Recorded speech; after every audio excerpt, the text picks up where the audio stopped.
Psalm 133, a song of ascents of David. Behold how good and pleasant it is when brothers dwell in unity. It is like the precious oil on the head, running down on the beard of Aaron, running down on the collar of his robes. It is like the dew of Hermon, which falls on the mountains of Zion. For there the Lord has commanded the blessing, life forevermore. It's a commonly repeated claim that we no longer have much of a sense of community in the West. And whereas it can be all too easy to get carried away with grumblings about how bad everything has become and aren't things so much worse than they used to be, none of which, by the way, I agree with, I think that there are reasons to agree with this claim, that community has diminished somewhat in our society. In our neighbourhoods, it is so easy, quite often feels very natural to live lives that are entirely separated from the lives of our neighbours. There are very few communal events to draw us together, and the draw of the high quality entertainment we get on TV, online, through gaming is, after all, so great. There's little community in the workplace as well, only productivity, and we are, each of us, mere company resources that just happen to be human, individual units of production. One of the things that this pandemic has done is to highlight just how far we have let this situation get away from us. And so we've welcomed opportunities to show our solidarity for others, and we've done so as communities, whether it's through clapping for carers in our streets or holding minute silences in our workplaces. Perhaps the pandemic will have reminded us just how important community really is. And it is really important. A community is, after all, a natural necessity. Humans are social creatures.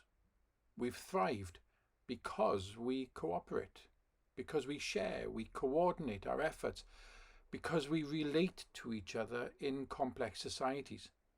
Community is fundamental to what we are, which is why, of course, lockdown has been so hard. And were it not for the technology we've got on our smartphones or on our computers to maintain some sort of contact with each other, it would have been a great deal harder to endure. And community is also a practical necessity. We can't achieve anything by ourselves. In the past, we've put up statues to commemorate, usually men, who we think have achieved something worth celebrating. But not one of those men achieved a single thing by themselves.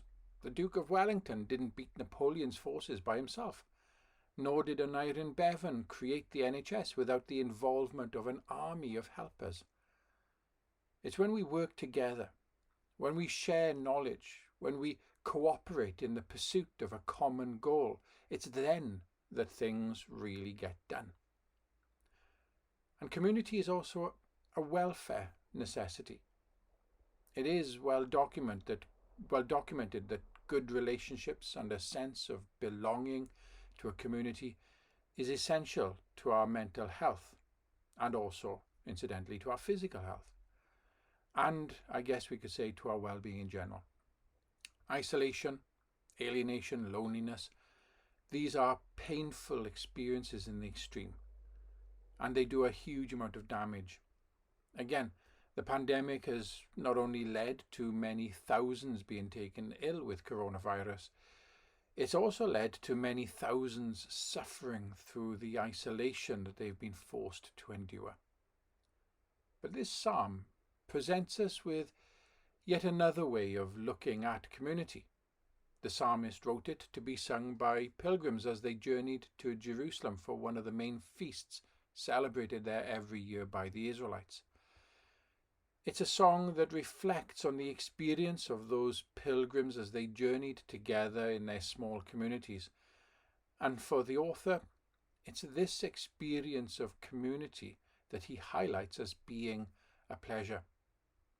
Now, too often in interpreting the first verse of this psalm, the stress is put on the word unity, as though it's the unity that's important and not the dwelling together.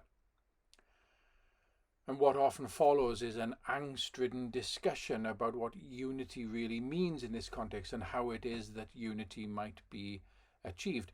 This is what the verse says: "Behold, how good and pleasant it is when brothers dwell in unity."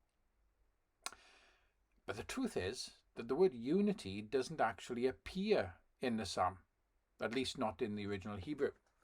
It's put there by the translators in order to convey the strength of the word to dwell. You see, the word for dwell conveys a kind of communion between people, an intimacy, a welcoming of each other. The problem with overstressing ideas of unity when we come to this psalm is that we end up talking about concepts, about ideas, rather than talking about people and relationships. We ask questions like, how can I get on with someone I disagree with, as though agreeing with one another and people agreeing with us is the most important thing in the world when it comes to unity.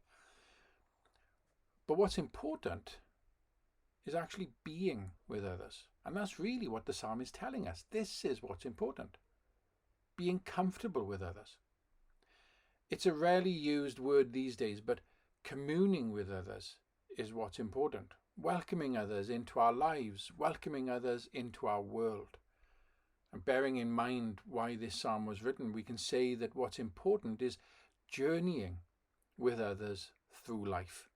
This is what our focus needs to be on when we come to this psalm. And what does the psalm have to say about this journeying with others, about this communion with others, about community itself? Well, it tells us that it's pleasant, pleasurable, pleasing. Why? Well, because it is. That's how God has ordered things.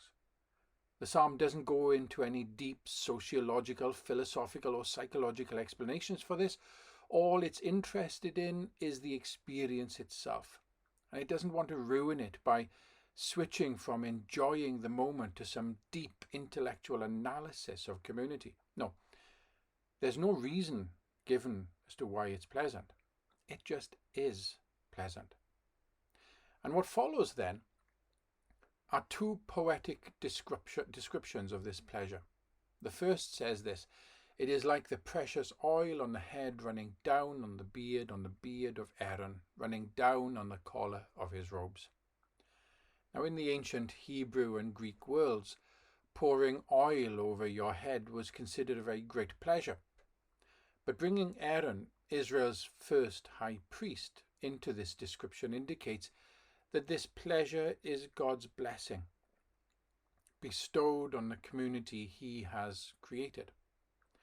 And the psalm goes on then with a second description of this pleasure. It says that it is like the dew of Hermon, which falls on the mountains of Zion. For there the Lord has commanded the blessing, life forevermore. And this is a picture of vitality, a picture of flourishing, because the dew from Hermon would water the surrounding parched land during the dry season.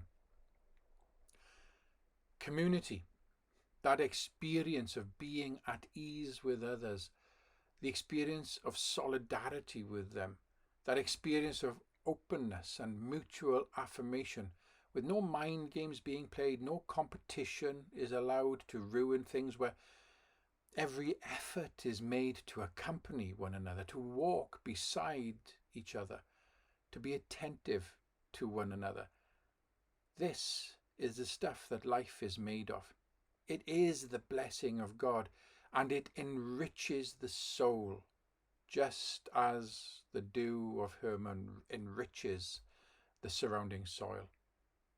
Community is itself pleasure. So look for community. Find it. Make the most of it when you find it. Find it not just in one place, but in many places. In your neighborhood, your workplace, online, and of course, in church. And when you find it, keep it. Work hard at it, and you will find that it really is God's blessing for your life.